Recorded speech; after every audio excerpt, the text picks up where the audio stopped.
नमस्कार, मी मंजिरी निवास चौगले. संचार टाइम्स न्यूजमध्ये आपले स्वागत आहे.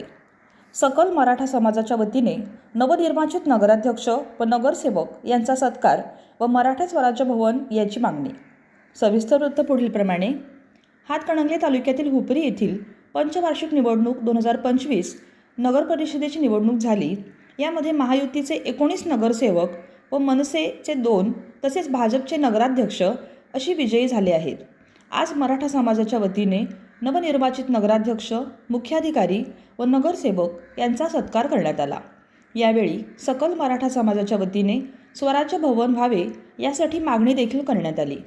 नूतन नगराध्यक्ष मंगलराव माळगे हे आपले मनोगत व्यक्त करताना म्हणाले, छत्रपती शिवाजी महाराज यांचा पुतळा पूर्णाकृती व्हावा, वाचनालय व्हावे, मराठा स्वराज भवन लवकरात लवकर हे विषय मार्गी लावावेत याचे आश्वासन त्यांनी दिले. हुपरी गावचा विकासचा कायापालट झाला हे बघायला ते हुपरीला भेट देतील अशा पद्धतीने हुपरी गावचा विकास करणार असल्याचे त्यांनी सांगितले. सकल मराठा समाजाचा विकास कामांमध्ये सिंहाचा वाटा आहे.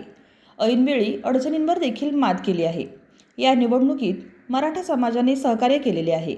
यामुळे मराठा समाजाचे देखील त्यांनी यावेळी आभार मानले. मुख्याधिकारी अजय नरळे आपल्या भाषणात म्हणाले, मराठा स्वराज भवनाचे काम कुठपर्यंत आले आहे याची त्यांनी सविस्तर माहिती दिली. मराठा स्वराज भवनचे काम लवकरात लवकर मार्गी लागणार असल्याचे त्यांनी सांगितले. रवी चिटणीस व मोहन वाईंगडे यांनी देखील आपले मनोगत व्यक्त केले. यावेळी सकल मराठा समाजाचे हुपरी अध्यक्ष साताप्पा गायकवाड, उपाध्यक्ष नवनाथ पाटील, अमित वाईंगडे, वैभव, उपनगराध्यक्ष लक्ष्मी साळुंखे, नवनिर्वाचित नगरसेवक अण्णासो शेंडुरे तसेच इतर नगरसेवक देखील उपस्थित होते. स्वागत शिवराज नाईक यांनी केले. प्रास्ताविक प्रतापराव देसाई तर आभार दिनकरराव ससे यांनी मानले. संचार टाइम्ससाठी प्रतिनिधी अल्लाउद्दीन मुल्ला.